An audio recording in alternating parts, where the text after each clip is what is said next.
जय श्री राधे कृष्ण। आप सभी का आपके अपने YouTube channel VK Mishra present में बहुत बहुत स्वागत है। आइए सुनते हैं वैशाख मास महात्म्य कथा में 17वें अध्याय की कथा। तो बोलिए प्रेम से भगवान विष्णु की जय, माता लक्ष्मी की जय, सर्व देवी देवता की जय। मैथिल ने कहा कि हे मुनीश्वर, वैशाख धर्म के महात्म्य सुनते सुनते मेरी तृप्ति नहीं होती, क्योंकि भगवान विष्णु के कथा कीर्तन से किसके कान तृप्त होते हैं। मेरे पूर्व जन्म के पुण्य उदय हो गए हैं, जो आप आतिथ्य उद्देश्य से मेरे यहाँ पधारे हैं। आपके मुख से निकले अमृत रूपी वचनों को पाकर मैं कृत्य कृत्य हो गया हूँ। मुझको मोक्ष आदि की भी इच्छा नहीं रही। आप मुक्ति के दाता भगवान विष्णु को प्रसन्न करने वाले दिव्य धर्मों का उपदेश करते जाइए। इतनी बात सुनकर श्रुतदेव जी बोले कि हे राजा, पापों को नाश करने वाली मैं और कथा कहता हूँ। पंपा नदी के तीर पर शंख नाम वाला ब्राह्मण था। सिंह के बृहस्पति में गोदावरी के किनारे आया और भीमरथी नदी को पार कर पहाड़ी व गहन वन में गया, जहाँ न जल था और न मनुष्य। वह मध्याह्न के समय वृक्ष की छाया में बैठ गया।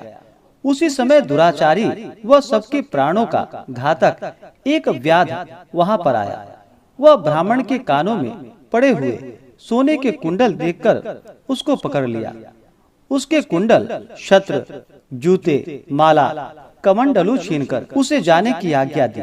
तब वह ब्राह्मण उस दुख से छुटकारा पाकर धूप में जलते हुए उस कांटेदार वन में नंगे पैरों प्यासा हाय हाय करता हुआ कहीं ठहरता नहीं, चलता ही जा रहा था कि उसके वेदना युक्त हाय हाय शब्द को सुनकर वह व्याध, जो कठोर हृदय पापी और धर्म विमुख था, उसके हृदय में दया उत्पन्न हुई और उसने अपने मन में सोचा कि इस ब्राह्मण का मैंने सब कुछ हर लिया है। यह तो मेरा कर्म ही था, लेकिन मैंने इसके नए जूते ले लिए। अब इसको अपने पुराने जूते क्यों न दे दूं, जिससे इस ब्राह्मण के पैरों की रक्षा हो जाए। ऐसा सोचकर उसने अपने पुराने जूते ब्राह्मण को दे दिए।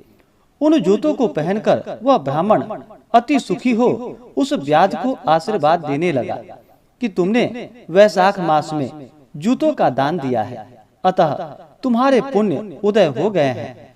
क्योंकि ऐसा दान से भगवान हरि पापी व्याध से भी प्रसन्न हो जाते हैं।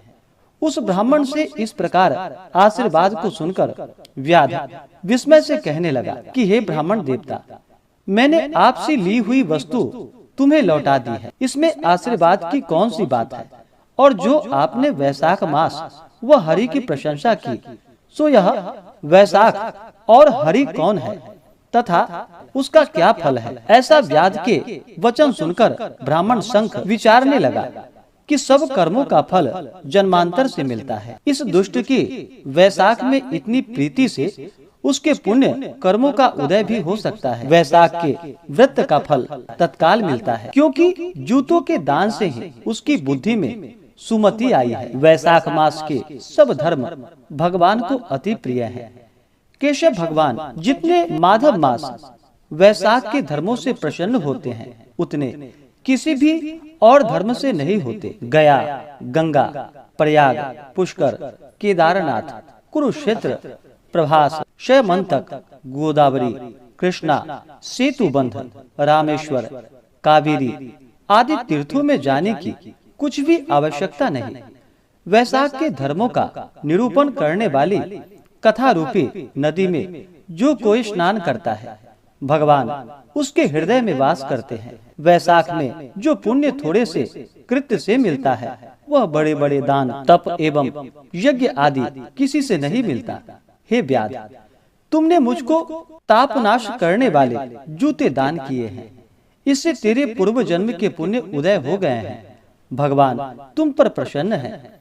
इसी बीच मृत्यु द्वारा प्रेरित एक सिंह बाघ के वध के लिए दौड़ता हुआ आया, परंतु बीच में देव कल्पित हाथी को देखकर पहले उसको मारने का उपाय करने लगा। फिर उस वन में उस सिंह और हाथी का संग्राम हुआ, जिससे वे दोनों थककर गिर गए और एक दूसरे को देखने लगे। सब पापों का नाश करने वाली जो कथा मुनि ने व्यास को सुनाई थी, वह इन्होंने भी सुनी, जिसके सुनने मात्र से ही उसके सब पाप नष्ट हो गए तथा पापों से मुक्ति होने के कारण वह पशु योनि को त्याग कर दिव्य शरीर धारण कर दिव्य विमानों में बैठकर अप्सराओं से सेवित हाथ जोड़कर खड़े हो गए। तब उस मुनि ने उससे पूछा कि तुम कौन हो, अकारण इस वन में एक दूसरे को मारने के लिए क्यों उद्यत हुए हो, तुम्हारी मृत्यु कैसे हुई? यह सब कथा विस्तार पूर्वक हमसे कही। मुनि के ऐसे वचन को सुनकर वह कहने लगा कि मतंग ब्रह्मर्षि के दो पुत्र दंतील और कोहल नाम के थे, जो शाप दोष से उनके ये नाम हुए। रूप यौवन में संपन्न, सभी विद्याओं में निपुण मतंग ऋषि कहने लगे कि हे पुत्र, इस वैशाख मास में प्रातः काल उठकर स्नान करो, मार्ग में प्याऊ लगवाओ और छाया करो, पंखे से मनुष्यों को हवा करो, शीतल जल का दान करो और भगवान की पूजा करो, जिससे संसार के बंधनों से छूट जाओ।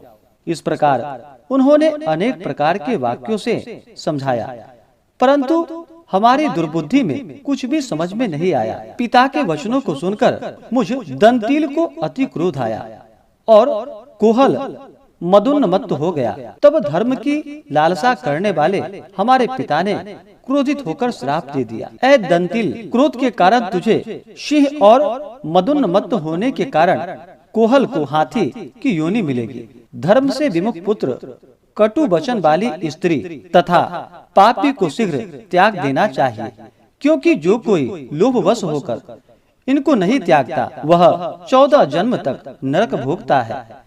तब वह अत्यंत दुखी होकर शाप निवृत्ति के लिए पिता से बारंबार प्रार्थना करने लगा। उन्होंने कहा कि तुम दोनों जब पशु योनि में एक दूसरे को मारने को उद्यत होंगे, तब उस समय व्याध और शंख का वैशाख धर्म विषयक संवाद तुम्हारे कानों में पड़ेगा, तब तुम्हारी मुक्ति हो जाएगी।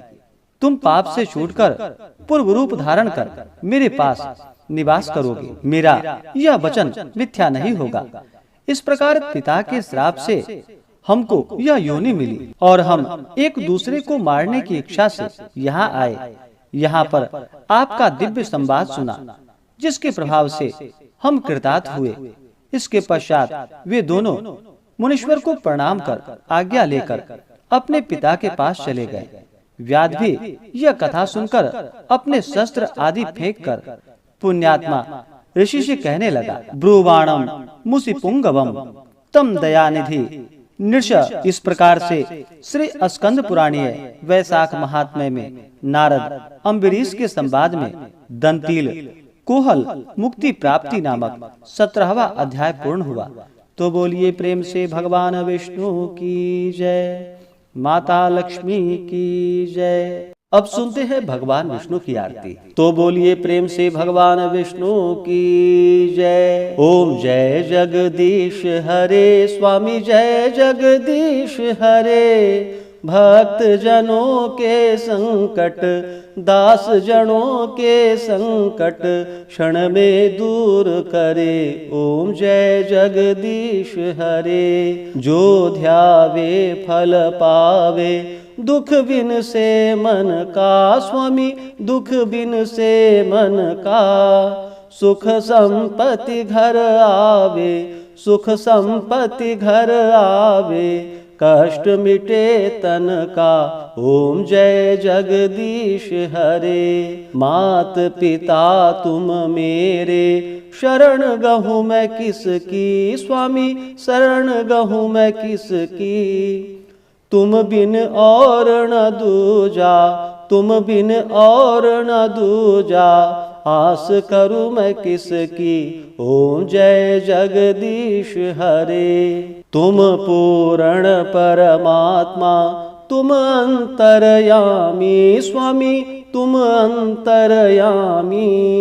पार ब्रह्म परमेश्वर, पार ब्रह्म परमेश्वर, तुम सबके स्वामी। ओम जय जगदीश हरे। तुम करुणा के सागर, तुम पालन करता, स्वामी तुम पालन करता। मैं मूर्ख खल कामी, मैं सेवक तुम स्वामी, कृपा करो भरता। ओम जय जगदीश हरे। तुम हो एक अगोचर, सबके प्राणपति स्वामी, सबके प्राणपति। किस विधि मिलूं दया मैं, किस विधि मिलूं दया मैं, तुमको मैं कुमति। ओम जय जगदीश हरे। दीन बंधु दुख